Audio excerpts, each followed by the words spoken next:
This stove in Kalamazoo has not been cleaned in months, but watch how I bring it back to life. I went in with some barkeeper's friend, and if you have never used this product, I highly, highly, highly recommend, especially when it comes to doing some of this deep clean work. This stove was clearly sitting for a long time, just stagnant, and I needed the barkeepers to kind of cut through all of that grease and grime. Now here I was trying to get the top of the stove to kind of open to clean that lip, but I cannot for the life of me figure out how to pry this open. I'm over here unlocking and locking the oven door, which was just not helpful. So I kind of just had to do my best with the metal scraper and get as close in that inseam as I possibly could to get that grease out. Now, because this clean was technically booked as a basic clean, I did not do the inside of the oven, although it could have used it for sure. But I wanted to make sure at least the outside could still get as sparkly and clean as I would like to see it. Believe it or not, though, despite the buildup that was on the stove, it actually wasn't too difficult to clean. You know, it only took me a couple of passes with the rags to kind of get off that rest of that grime.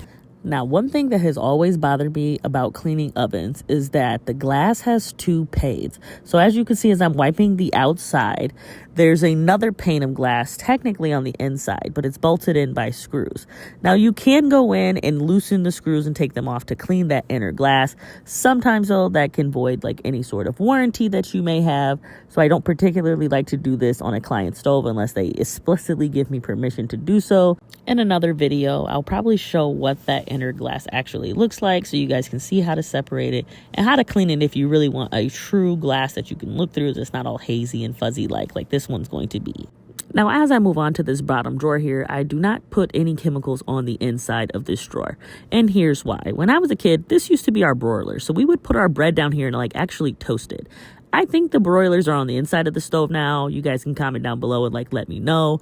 But I do not put chemicals on the inside of there because I'm always afraid that someone may use it as a broiler and then get sick from the chemicals that were used to clean it. So the strongest chemical I'm going to use here would be dish soap on the interior drawer. So this is how the final product turned out. If any of you all are in the Kalamazoo, Michigan area and you're looking to have a clean done, go ahead and book in the description below.